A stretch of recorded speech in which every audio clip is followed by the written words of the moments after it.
والتین والزیتون وطور سینین وہذا البلد الامین، قسم ہے انجیر کی اور زیتون کی اور طور سینینا کی اور اس امن والے شہر کی قسم۔ اللہ نے 3 چیزوں کی اس آیت میں قسم کھائی ہے، انجیر کی قسم، زیتون کی قسم اور طور سینا کی قسم، اور فرمایا اور امن والے شہر کی اور اس امن والے شہر کی۔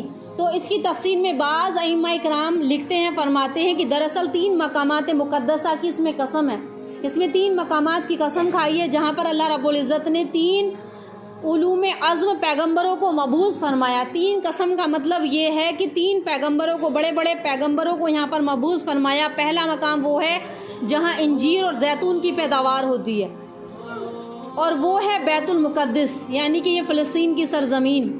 پہلا مقام وہ ہے جہاں انجیر اور زیتون کی پیداوار ہوتی ہے، اور وہ بیت المقدس جس میں حضرت عیسیٰ علیہ السلام مبعوث فرمائے۔ یہاں پر اللہ تعالیٰ نے حضرت عیسیٰ علیہ السلام کو بھیجا۔ دوسرا مقام طور سینینا ہے، طور سینا ہے جہاں پر حضرت موسیٰ علیہ السلام کو اللہ تعالیٰ نے نبوت عطا فرمائی۔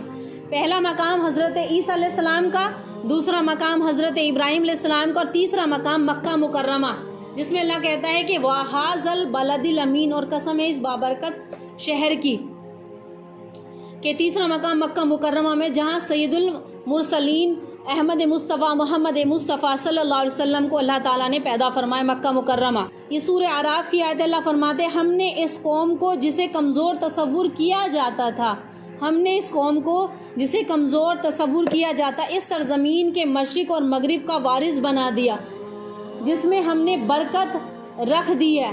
کئی آیات میں ہے کہ اللہ تعالیٰ اس سرزمین کا ذکر فرما رہا ہے کہ ہم نے اس میں برکت رکھ دی ہے، اور ایک جگہ پر اللہ نے فرمایا، سورہ مائدہ کی آیت ہے، یا قومی ادخلوا الارض المقدسہ التی کتب اللہ لکم، اے میری قوم اس مقدس سرزمین میں داخل ہو جاؤ جہاں اللہ نے تمہارے نام، جہاں اللہ نے تمہارا نام جو تمہارے نام لکھ دی ہے۔ اس آیت مقدسہ سرزمین میں سے مراد فلسطین اور بیت المقدس ہے، مسجد اقصیٰ ہے۔ حضرت موسیٰ علیہ السلام نے اپنی قوم کو اس میں داخل ہونے کا حکم دیا کہ اس سرزمین پر داخل ہو جاؤ، اس مقدس سرزمین پر داخل ہو جاؤ، تو اس سے، اور انہوں نے داخل ہونے سے منع کر دیا۔ تو معلوم ہے کہ فلسطین کی سرزمین ان لوگوں کے لیے جو موسیٰ علیہ السلام کی نبوت پر ایمان رکھتے ہیں۔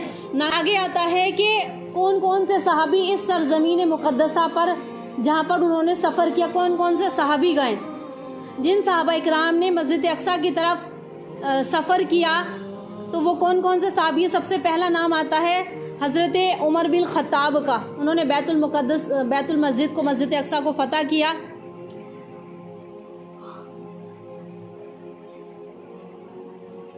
اور ایک صحابی حضرت ابو عبادہ بن جراح، یہ اس فوج کے سپہ سالار تھے جس نے بیت المقدس کو حضرت عمر رضی اللہ تعالیٰ کے عہد خلافت میں فتح کیا تھا۔ دوسرے صحابی حضرت بلال بن رباح، یہ حضرت عمر کے ساتھ بیت المقدس گئے تھے، مسجد اقصیٰ میں گئے تھے۔ مسجد اقصیٰ میں اذان کہنے کا شرف ان صحابی کو ملا۔ حضرت معاذ ابن جبل، انہوں نے حضرت ابو عبادہ بن جراح نے اپنی وفات کے وقت اپنا نائب بنایا تھا، پھر یہ طاعون کی بیماری میں وفات پا گئے تھے، انہوں نے بھی اس سرزمین کا سفر کیا۔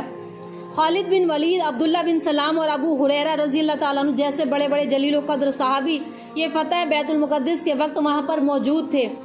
حضرت ابو عبادہ بن صامت رضی اللہ تعالیٰ عنہ یہ فلسطین میں سب سے پہلے قاضی بنے تھے، بیت المقدس میں قیام پریز تھے، اور اس میں پھر وہیں پر ان کا انتقال ہو گیا۔ آگے تمیم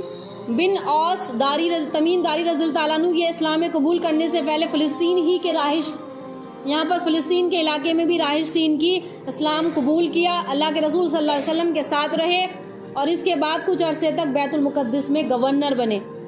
عبداللہ بن عمر رضی اللہ تعالیٰ عنہ یہ بیت المقدس میں کئی بار گئے، جب بھی جاتے تھے مسجد اقصیٰ میں نماز پڑھ کر واپس چلے جاتے تھے، اور کہا کرتے تھے کہ میں صرف سلیمان علیہ السلام کی دعا حاصل کرنے کے لیے یہاں پر آتا ہوں۔